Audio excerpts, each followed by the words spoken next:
গতকালই আপনারা জানেন রাজ্য পুলিশের এসটিএফ এর হাতে ধরা পড়েছেন দেবরাজ চক্রবর্তী, একেবারে প্রাক্তন মেয়র পরিষদ বিধাননগর পুরসভার, যাকে গতকালই গ্রেফতার করা হয়েছে পুরুলিয়া ঝাড়খণ্ড সীমানা থেকে, যেখানে একটি রিসর্টে তিনি বেশ কিছুদিন ধরে লুকিয়েছিলেন এমনটাই জানা যাচ্ছিল। এবং তিনি গ্রেফতার হওয়ার পরেই বাগুইআটিতে কিন্তু শুরু হয় সেলিব্রেশন। বিজেপি কর্মী সমর্থকরা তারা শুরু করেন উৎসব।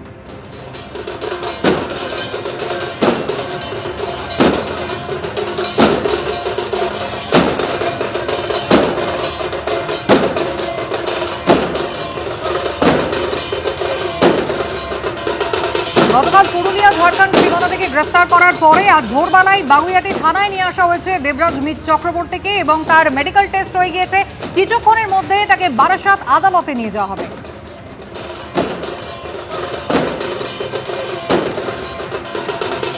সরাসরি আপনাদের নিয়ে যাবো বাগুইআটি থানায়। আমাদের প্রতিনিধি সুকান্ত মুখোপাধ্যায় রয়েছেন। সুকান্ত, কিছুক্ষণের মধ্যেই তো বারাসাত কোর্টে নিয়ে যাওয়া হবে। একাধিক অভিযোগ রয়েছে এই দেবরাজ চক্রবর্তীর বিরুদ্ধে, কিন্তু এখনো নতুন করে অভিযোগকারীরা তারা বাগুইআটি থানায় আসছেন অভিযোগ জানাতে। মোট 10টি অভিযোগ দায়ের করা হয়েছে দেবরাজ চক্রবর্তীর বিরুদ্ধে এবং একজন প্রমোটার যিনি কেষ্টপুরের বাসিন্দা তার অভিযোগের ভিত্তিতেই গ্রেফতার করা হয়েছে দেবরাজকে। এবং এই দেবরাজ গ্রেফতারের পর থেকে গতকাল রাতের থেকে সেলিব্রেশনের মুডে এখানকার মানুষ। তোমাকে সরাসরি একবার 44 নম্বর বাস স্ট্যান্ড বাগুইআটি সেই ছবি দেখাবো। তাসা নিয়ে, হাতে পতাকা নিয়ে যারা বিজেপির কর্মী সমর্থক রয়েছে, যারা সাধারণ মানুষ রয়েছে, তারা বেরিয়ে পড়েছেন। আমরা দেখতে পাচ্ছি নবনির্বাচিত বিজেপির বিধায়ক তরুণজ্যোতি তিওয়ারি, তিনিও বেরিয়ে পড়েছেন। সরাসরি কথা বলে নেবো। দাদা, এই যে সেলিব্রেশন কেন? আমি আবার বলছিলাম, এলাকার বড় ডাকাত ধরা পড়েছে, একজন খুনি ধরা পড়েছে, তার জন্য সেলিব্রেশন।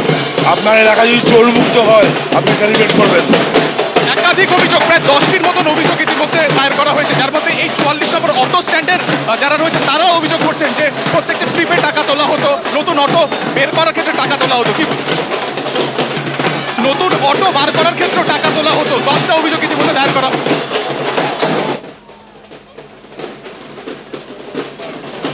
প্রমোটারদের বিরুদ্ধে যেটা প্রমোটাররা যে অভিযোগ করছে, আরো নতুন করে 10টা অভিযোগ দায়ের করা। প্রত্যেকটা প্রমোটার পিছনে কাটা পিছু টাকা, স্কোয়ার ফিট পিছু টাকা, পার স্কোয়ার ফিট 300 টাকা করে, প্রায় প্রত্যেক কাটা পিছু 2 লাখ টাকা করে। তারপরে মাল সাপ্লাই, এগুলো করা মানে প্রপার্টির প্রাইস বেড়ে যাওয়া। মধ্যবিত্ত লুট হতো, মধ্যবিত্ত শেষ হতো, মধ্যবিত্ত বাঁচলো, মধ্যবিত্ত সম্পত্তি বাঁচলো। গরিব যারা অটোওয়ালা আছে তাদের কাছ থেকে টাকা তুলতো, এরা কিচ্ছু ছাড়েনি। এই কারণে কি সেই সেলিব্রেশন অত্যাচার থেকে মুক্তি বলে বলছে এখানকার সাধারণ মানুষ? অত্যাচার থেকে মুক্তি বলছে, অত্যাচার থেকে মুক্ত পেয়েছে বলছে সাধারণ মানুষ। অত্যাচার থেকে মুক্ত পেয়েছে, ছোটগুলো যাচ্ছিল, বড়টা গেছে, আরো কিছু যাওয়া বাকি আছে। আমরা সরাসরি আরো একবার ছবিটা দেখাবো। ক্যামেরা অভিজিৎ দত্ত দেখাচ্ছে, সামনে তাসা রয়েছে, নবনির্বাচিত বিধায়ক তিনি এখানে রয়েছেন হাতে পতাকা নিয়ে, হাতে হাতে হাতে হাতে হাতে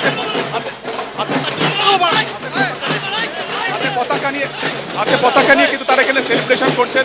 এবং এখানে পরিষ্কার যেটা বক্তব্য, দীর্ঘদিনের অত্যাচার থেকে মুক্তি পেয়েছেন সাধারণ মানুষ, এমনটাই কিন্তু দাবি করছেন। আমরা একবার ছবিটা দেখাবো।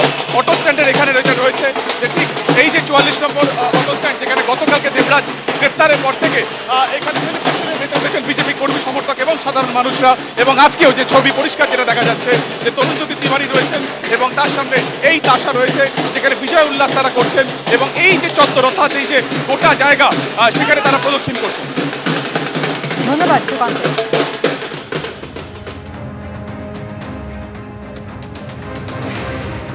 অন্যদিকে আরো বেকায়দায় দেবরাজ চক্রবর্তী। বিধাননগরের প্রাক্তন মেয়র পরিষদের বিরুদ্ধে এফআইআর রুজু করে তদন্তে নামল এনফোর্সমেন্ট ডিরেক্টরেট।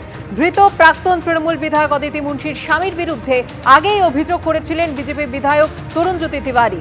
দেবরাজের বিরুদ্ধে ওঠা একাধিক অভিযোগের প্রেক্ষিতে করা এফআইআরগুলিকে সামনে রেখেই ইসিআইআর দায়ের করেছে এনফোর্সমেন্ট ডিরেক্টরেট।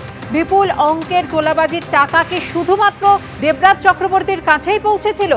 আরো বড় কোনো প্রভাবশালীর কাছে কি পৌঁছেছে বিপুল অঙ্কের টাকা? কিভাবে চলতো তোলাবাজির র্যাকেট? এই সমস্ত প্রশ্নের উত্তর খুঁজছে ইডি।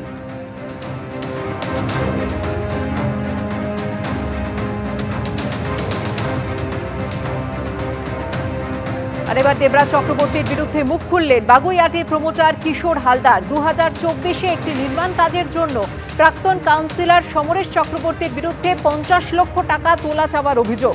দেবরাজ চক্রবর্তীর কাছে গেলে তিনি সমরেশ চক্রবর্তীর সঙ্গে কথা বলে বিষয়টি মিটিয়ে নিতে বলেন। তোলার 50 লক্ষ টাকার পুরোটা দিতে না পারায় মেরে মাথা ফাটিয়ে দেওয়া হয়। আর কি বলেছিলেন তিনি দেখুন। প্রথমে আপনার কাছ থেকে টাকা ডিমান্ড করা হলো, সমরেশ চক্রবর্তী টাকা ডিমান্ড করেছিল, কেন করেছিল এবং তারপরে আপনি দেবরাজের কাছে গিয়েছিলেন? হ্যাঁ, দেবরাজের কাছে গেছিলাম। দেবরাজ নিজেই ফোন করে ডেকেছিল, তার বাড়ির নিচে অফিস, ওখানে ডেকেছিল। আমি বললাম এরকম ও 50 লক্ষ টাকা চাইছে এবং 4,500 টাকা করে স্কোয়ার ফিট চাইছে, এটা দিতে হবে, তাহলে তুমি কাজ করতে পারবে। যেহেতু এটা আমার নিজেরই জমি, একদম বিধাননগর কর্পোরেশনের প্ল্যান স্যাংশন, জেনুইন প্ল্যানে কাজ করছিলাম, এত টাকা আমি কেন দেবো? এটা কত নম্বর ওয়ার্ডে এই আপনি করছেন? 9 নম্বর ওয়ার্ডের সমরেশের চক্রবর্তীর। তারপরে তো কিছু টাকাও দিলাম, আমি 27 লক্ষ টাকার মতন দিলাম। আর কিছু টাকা দিতে দেরি হলো, 40 জনের মতন পাঠিয়ে দিয়ে আমাকে রিভলভারের বাট দিয়ে মেরে মাথা ফাটিয়ে দিল। এফআইআর হলো, প্রথম অ্যাকিউজ ছিল সমরেশ চক্রবর্তী, কিন্তু তিনি অ্যারেস্ট হলেন না। চিলাপোতা এদিক ওদিকে বেনারস খুঁজে বেড়ালো, তেনাকে পাওয়া গেল না। শনিবার দেখে, ডেটটা আমার ঠিক মনে নেই, সেদিন তার বেল হয়ে গেল। সব ম্যানুকুলেট করে বেলটা হলো। কি বললেন ওখানে গিয়ে? উনি কি, দেবরাজ কি বললেন? দেবরাজ বললেন সমরেশের সাথে দেখা করো, মিটিয়ে নাও, ঠিক আছে। আমাকে ইভিং একটা ফলস কেসেও পরে এরা ম্যানিকুলেট করে পাঠিয়েছিল। একদম বিধাননগরের জেনুইন প্ল্যান, আমার সমস্ত পেপারস ওয়ার্ক সব কিছু ঠিক আছে, আমার নিজের নামে জমি। ওখানে একটা ক্লাব আছে বলে একটা ফলস কেসে আমাকে ফলস অ্যাড্রেস দিয়ে করেছিল। আমার 7 মাস প্রজেক্টটা 8 মাসের মতন বন্ধ ছিল। রুলিং পার্টি চলে যাওয়ার পরেই যে বিজেপি আসলো, তারপরে তারা গিয়ে কেসটাকে উইথড্রল করে নিল। এবিপি আনন্দ, এগিয়ে থাকে, এগিয়ে রাখে।